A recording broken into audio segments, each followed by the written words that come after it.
Hello, my name is Jenna Joyce, and for my curriculum analysis project, I chose to evaluate, analyze, and critique the Ohio Learning Standards in science. I chose to analyze the 2010 version because there was a model curriculum provided. There is an updated version of the standards that was released in 2018, but the model curriculum is not available yet. Ohio does allow a leeway of time for teachers to align their instruction and resources to the new standards, so they are not required to go into effect into the 2019-2020 school year. Also, the state assessments will not be testing on those standards till spring 2020. So that's why I chose the 2010 version, because the state assessments are still testing on those standards. I also teach preschool, and we go off of the Ohio Early Learning and Development Standards, which goes from birth through preschool. So for the sake of this project, I chose first grade to analyze so I can get the proper scope, sequencing, and spiraling of the content and skill development of the first grade curriculum.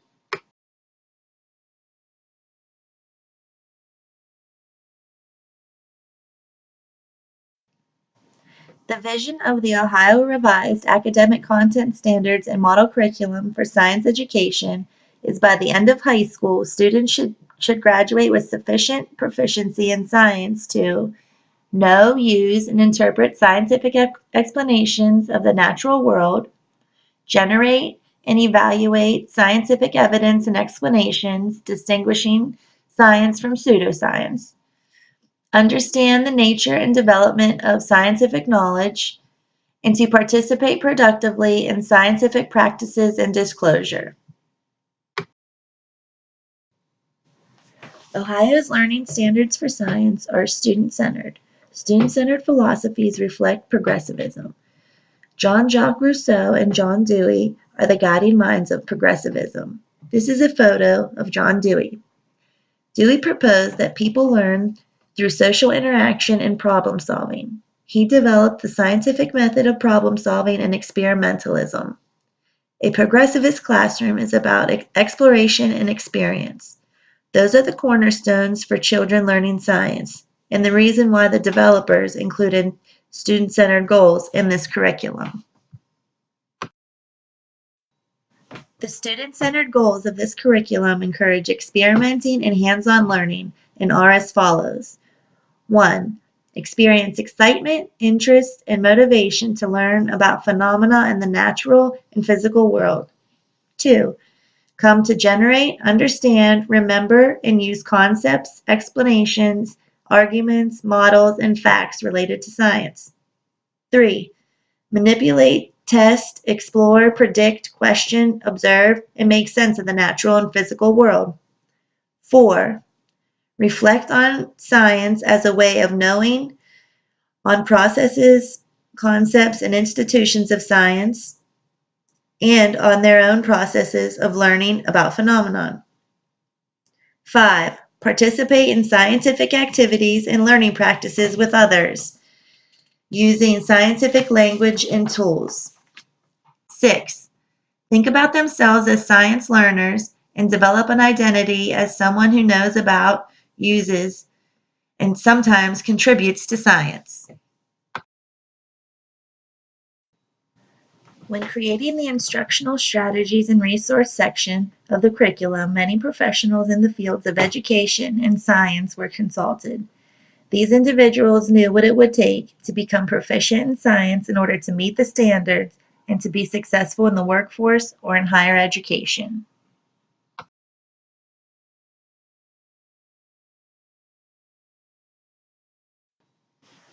During the curriculum development, many factors were taken into consideration in order to develop a multifaceted curriculum. There was input from international and national studies, educational stakeholders, and academic content experts. Since there were so many contributors, there is a less chance of bias in the curriculum, making it more effective. Because this curriculum is research-based and the contributors are active in the teaching or science fields, the developers gained credibility. While working together, they developed these 9 guiding principles: definition of science, science inquiry, technological design, technology and engineering, depth of content, internationally bookmarked, 21st century skills, assessment, and standards and curriculum. One of the topics that has been stressed in the student-centered goals and the 9 guiding principles are the 21st century skills. As pointed out in the PowerPoint in our Learning Session 7, the demand for those skills are on the rise. Employers are looking for someone who is proficient in technology, as well as someone who possesses professional work ethic, critical thinking and problem-solving skills, and collaboration skills.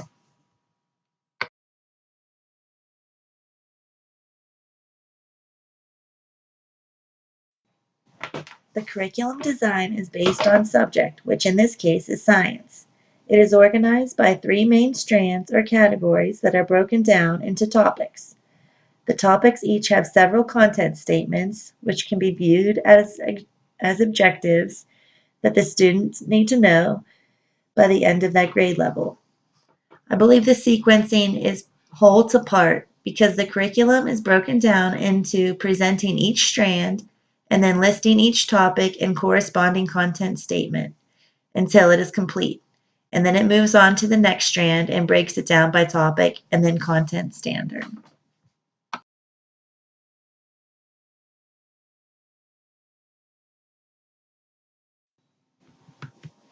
The content is appropriate for the student needs and characteristics. Each content statement or objective is elaborated upon by providing the prior concepts related to the objective as well as future applications of the concepts.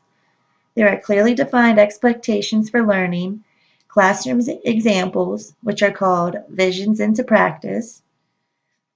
Authentic learning is taking place because there are examples of hands-on learning and experimenting that is listed in the demonstrating science knowledge. The teacher's background is also being taken into consideration in the Ohio Learning Standards and Model Curriculum. The Instructional Strategies and Resources section provides additional support information for the teachers.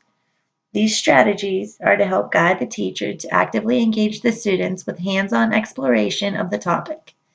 These activities include authentic data resources for scientific inquiry, experimentation, and problem-based tasks that incorporate technology. These resources are available for the teacher to print out, or they are web-based, and they relate to the particular content standard. This should be looked at as a guide and not as a list of lessons. There is also a section for common misconceptions that could be related to the concept. This allows teachers to be aware of these and to address them in class and to clear up any of the misconceptions that will allow them to avoid confusion in the classroom.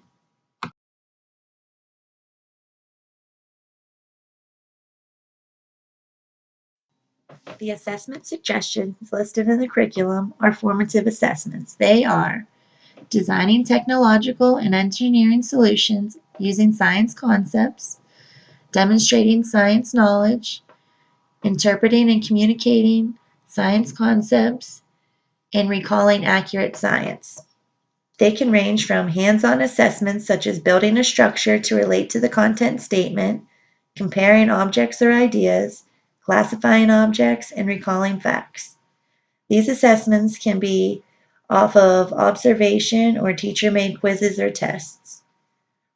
And as mentioned before, these are just a suggested guide for the teacher, and they can do whatever they feel necessary to test for learning. And the summative assessment is done in the spring, and it is the required state testing.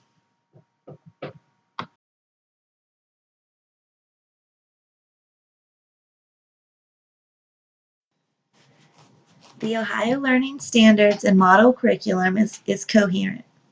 There is a clear understanding of what each content statement or objective is expecting the student to learn. There is continuity within the grade levels. The content statement is connected to prior knowledge and expanded upon. Furthermore, the information that is going to be learned in future grades is also clearly defined so the teacher can ensure that their students will be prepared to enter the next school year. There is no overlap, however, a review is encouraged and would benefit the students.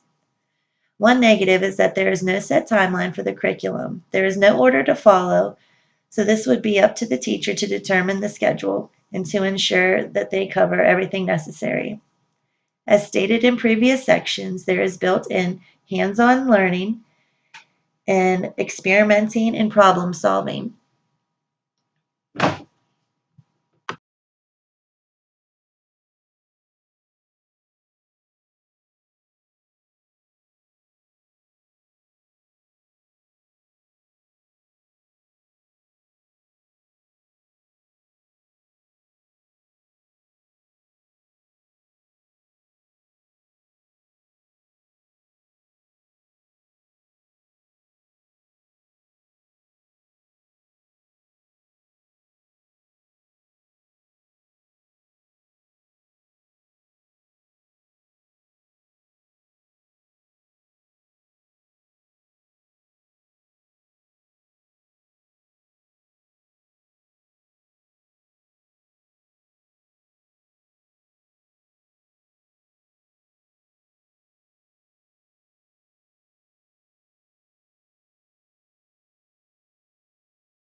This, the scope is the curriculum design principle that describes the breadth and the depth of content to be included within a given curricular program.